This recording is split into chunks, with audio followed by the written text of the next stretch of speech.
Hey everyone, welcome back. Today, we're mapping out a truly fascinating biological journey. Exactly how your body reacts, day by day, when you completely cut out sugar. In this explainer, we're going to track the entire timeline of the physical and mental shifts you'd experience.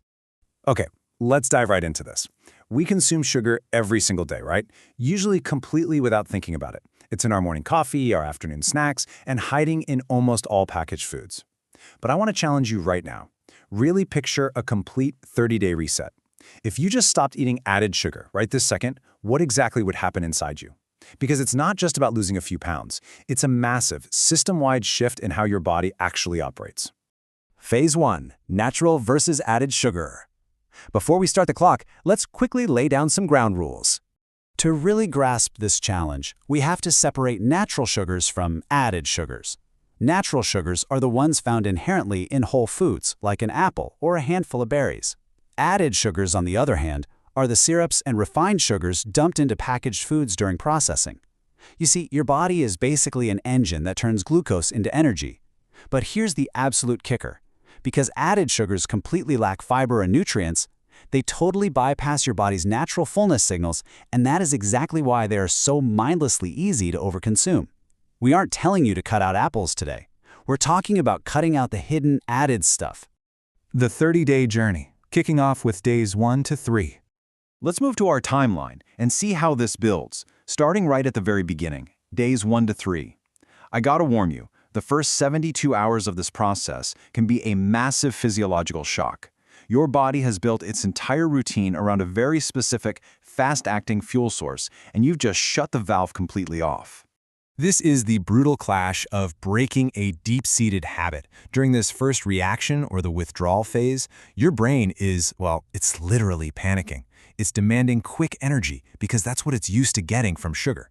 And because it's not getting that instant hit, you are going to see a massive, intense spike in cravings.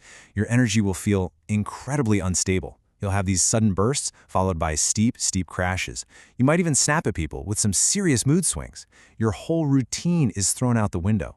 Your brain is essentially throwing a physiological tantrum. Moving along in the 30-day journey, days 4 to 7. We are now hitting the second stop on our timeline. Days 4 to 7 mark what we call the adaptation phase. The emergency alarms in your head, they're finally starting to quiet down. As you adapt, these really beautiful positive bodily shifts start to happen. First off, your hunger signals actually change and begin to stabilize. You aren't riding that terrible roller coaster of needing a snack every 2 hours. You might also notice a significant drop in water retention, leaving you feeling a lot lighter and less bloated. And crucially, your energy patterns finally smooth out. Instead of hitting a wall at 3 p.m., your body is relearning how to sustain energy over the long haul. Even your taste buds are physically recalibrating. Next up in the 30-day journey, weeks 2 and 3. Right here on the timeline, entering weeks 2 and 3. I want to emphasize that this is the absolute sweet spot, no pun intended.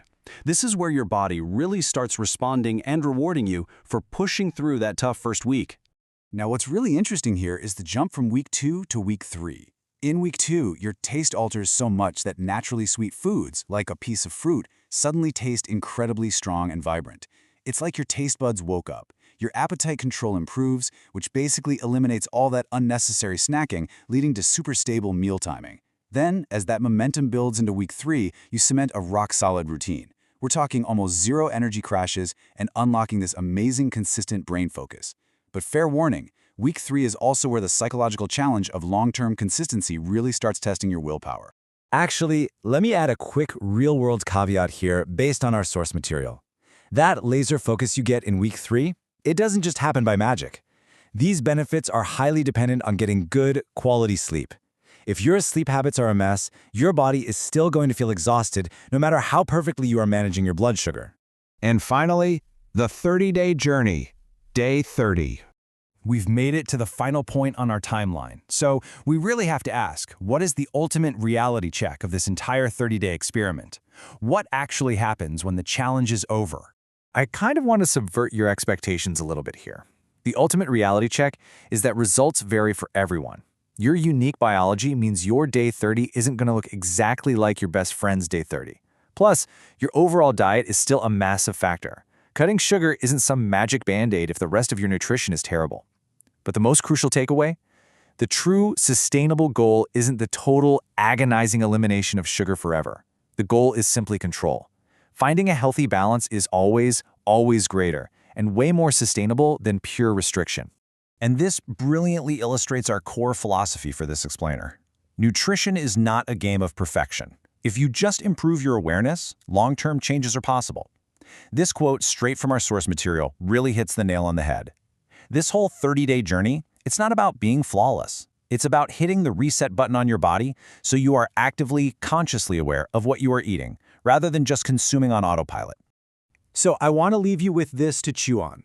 Based on the biological timeline we just walked through, what is one small, completely realistic change you can make to control your sugar intake today? Maybe it's just checking the label on your morning coffee creamer or swapping that 3 p.m. candy bar for an apple. You don't have to be perfect, but you can be aware. Thank you so much for joining me for this explainer, and I can't wait to catch you next time.